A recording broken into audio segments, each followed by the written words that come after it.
Ilimas sa Trosh, pumaldo na naman mga lods. Pero mukhang hindi magiging ordinaryong pangongolekta ng mga mamahaling item ang pagpasok nila sa Dream Hall na ito. Dahil sa pagkakataong ito, may hindi inaasahang panganib na naghihintay sa dalawa. At kung tama ang hinala ko, ang simpleng paghahanap ng rare item ay mauuwi na naman sa isang matinding laban kontra sa isang Dream Lord. At mukhang ang Dream Lord ng Dream Hall na ito ay isang napakalaking golem. Kaya huwag na nating patagalin pa. Let's go! At kung ayaw mong mahuli sa bawat bagong upload, siguraduhin nakasubscribe ka sa ating YouTube channel. Doon nating unang ina-upload ang mga latest video bago pa sila lumalabas sa FB at TikTok natin. Kaya hit that subscribe button at i-on na rin ang notification bell para lagi kang updated. So without any further ado, let's go!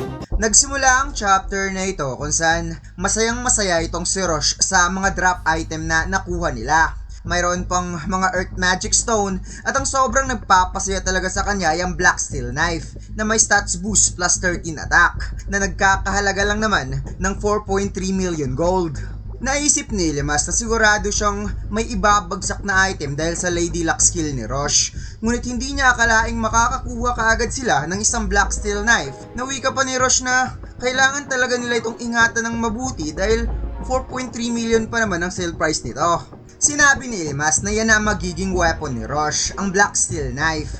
Hindi na muna nito gagamitin ng Iron Purser.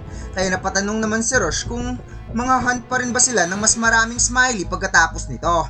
Alam naman ni Sir Ilimas kung ano ang pinunta nila dito para makakuha pa sila ng item at mapataas pa ang kanilang level. Napa-oo naman ang ating bida na napasabing ganun nga siguro. Kailangan lang nilang bantayan ng mabuti ang HP nila at kung gaano kabilis na uubos ang kanilang potion. At higit sa lahat, magandang panimula ang target na 10 smiley. Kaya si Rosh ay napautal-utal na lamang nang narinig ang 10 smiley. Sinabi niya na naiintindihan naman niyang tinalo nila ang isang yun kanina nang hindi man lang sila nahirapan at tapinsala. Pero sa nakikita niya parang hindi naman naging ganon kadali para kay Sir Ilimas. Kaya napatanong si Rosh kung sigurado ba talaga itong si Sir Ilimas. Paliwanag ni Ilimas na kung ikukumpara niya ang mga laban nila laban sa Embryo at kay Malice, parang nagtatrabaho lang sila ngayon sa assembly line. Not to mention, gusto rin talaga niyang kumita sila ng halos kasing laki ng kinita nila mula sa dalawang napakagandang decorative Rana Blades. At naisip nga dito ni Ilimas sa mga mamahaling item na pwedeng ibagsak sa Dream Hall na ito na umaabot lang naman sa 34 million gold. Nawika pa niyang hindi naman siguro garantisadong ibabagsak yun lahat dahil sa Lady Luck ni Rosh, pero mas okay na rin yun. Sinabi ni Rosh na may punto naman si Sir Ilimas, ngunit nagtataka lang siya kung bakit ba ganoon ka-focus si Sir Ilimas sa pagkita ng gold. Na agad namang sinabi ng ating bida na dahil kailangan nila ng gold para maging mas malakas. At bigla na namang napatanong itong si Rosh na out of nowhere na tanong kung sigurado ba talaga itong si Ilimas na hindi nito nababaliktad ang kanyang mga goal dahil lang sa paraan ng ginagawa nito.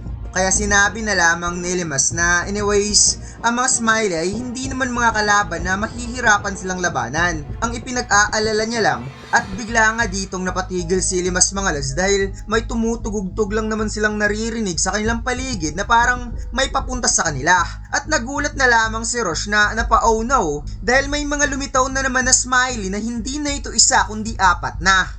Sinabi ni Ilimas na sobrang bihira lang na mangyari na may isang grupo ng mga smiley na parang sila talaga ang pakay ng mga smiley na ito. Habang si Rosh naman ay napasabing mukhang delikado ata tayo ngayon Sir Ilimas. Mukhang dapat na siguro silang tumakbo ngayon. Ngunit sinabi ng ating bida na hindi pwede dahil may speed up na skill ang mga ito. Kaya walang saysay kapag tatakbuhan nila ang mga smiley. Kaya mas mabuting harapin na lamang nila ito ng diretsyo. At napangiti nga dito si Ilimas dahil bukod pa doon, parang may kulang pa sa huli nilang laban. Mukhang kailangan pa nila magpa-level up ng mas mabilis at makakuha ng maraming item. Sinabihan ni Ilimas si Rosh na ang pinakamahalagang gawin nito ay bawasan muna ang bilang ng mga smiley gamit ang napakabilis nitong pag-atake na agad namang nag-gets ni Rosh kung ano ang dapat gawin. Napansin ni Ilimas ang isang smiley na parang siya lang yung naiba sa grupo. Hindi ito nakangiti.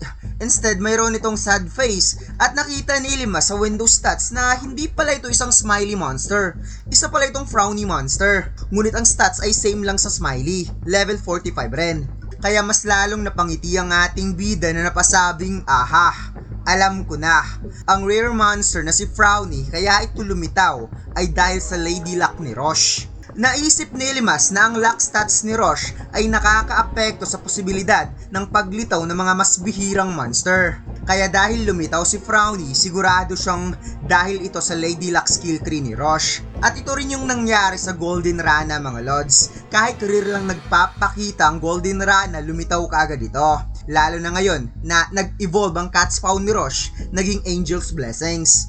Kaya bigla na lamang nagpasalamat si Limas na hindi alam ni Roche kung ano ang ipinapasalamat dito sa kanya. Nawika pa niyang mas kasalanan nga niya kung bakit lumitaw ang mga smiley na yan. Habang minamasdan ni Limas ang Frowny na nasa likod, sinabi niya kay Roche na siya ang gagawa ng atensyon para akitin ng mga smiley. At si Roche naman, target nito ang may malungkot na mukha.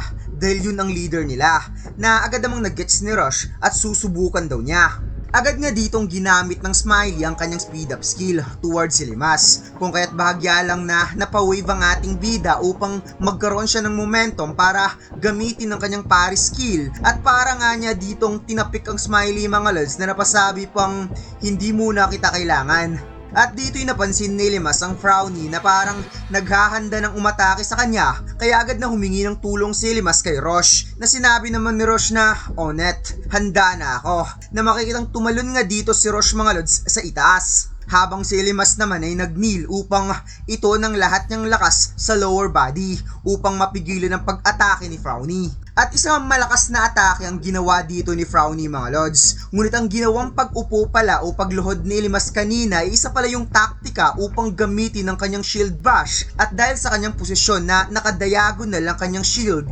lumipad ang Frowny papunta sa itaas, habang si Roche naman ay nandoon pala, naghihintay lang kay Frowny na lilipad papunta sa kanya.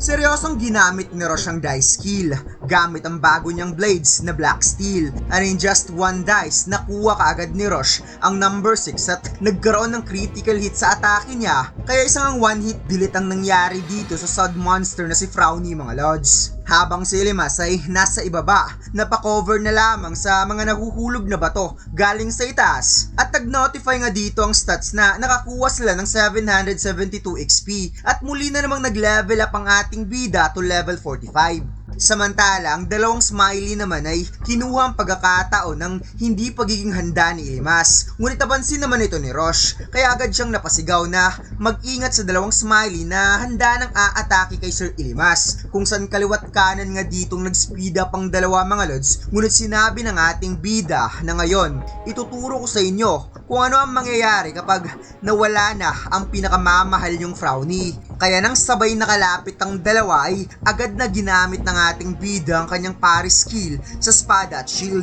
upang ang dalawa ay magkabanggaan sa isa't isa. At sinabi ni Limas na kapag nawala na ang nag-uutos sa mga Smiley, wala na rin itong pinagkaiba sa mga pinball na walang direksyon, na makikita ang dalawa mga lods na parang feel na feel ang pagkahilo nila dahil sa kanilang banggaan. Ginamit ni Roche ng sunod-sunod ang kanyang normal attacks upang durugin ng Smiley, habang si Limas naman ay sinamantala ang pagkahilo ng mga Smiley, kaya ginamit niya ang kanyang Vital Slice upang magkaroon siya ng malaking damage kapag nasa zero distance siyang umaatake. Napansin ni Limas na may isa pang Smiley na naiwan, ngunit bigla nga itong tumalikod at binalak na tumakas, kaya agad na nagdash ang ating bida at ginamit ang kanyang Shadow Stomp upang hindi na ito makagalaw. Samantala si Roche naman ay bigla na lamang niliparan ng halimaw at inatake gamit ang kanyang Black Steel Knife, na sinabi pang, huwag ka nang tumakas, bigyan mo ako ng isa pang Black Steel. Tagumpay na talo ng dalawa ang apat na halimaw at nakakuha ng 613 XP. Sinabi ni Limas na akala niya talaga mapipilitan siyang gamitin ng kanyang Dragon Rage Death Gaze. Kaya sinabi naman ni Roche na masyado talaga maaasahan itong si Sir Limas. Dapat siya rin pagbutihin pa niya. Nahulugan ng dalawa ng isang Black Steel Hammer na nagkakahalaga lang naman ng 4.6 million gold at isang Black Steel Ingot na may sale price na 4 million gold. At nakuha rin nila ang Black Steel Swords na nagkakahalaga din ng 4.5 million gold. Kaya sinabi ni Limas na mukhang nakuha na nila ang lahat ng weapons na kailangan nila at naabot na rin nila ang pinakamababang target na itinakda niya para sa kanilang dalawa. Habang si Rosh naman ay masayang masaya dahil parang magkamatch na sila ngayon ni Sir Ilimas na may parehong black steel weapon. Sinabi ni Limas na ang black steel ay madali namang makuha at malakas din ito. Ngunit ang tanong dito kung ano kaya ang inihulog ng Frony para sa kanila. Kinuha ni Limas ang drop ng Frony na parang makinis na magic stone at napatanong si Rosh kung anong klaseng bato ito. Bakit kahawag ito ng magic stone ngunit parang naiiba? Sinabi ni Limas na iba ang batong ito sa mga magic stones. Ito ay isang runes. Paliwanag niya na ang runes ay inilalagay sa isang weapon para mas lalo pang mapalakas ang kakayahan ng isang weapon. At generally speaking, isang rune lang ang kayang ilagay sa isang weapon. Ngunit ang pinakamahirap na bahagi dito ay kailangan ng blacksmith para maisagawa ang prosesong ito. At ang pangalan ng rune mga lods ay Ruinous Rune na may sale price lang namang 20 million gold at ang rune na ito ay nagdudulot ng pagkawasak. Ang mga weapon na nilalagyan nito ay makakatanggap ng 30% boost attack.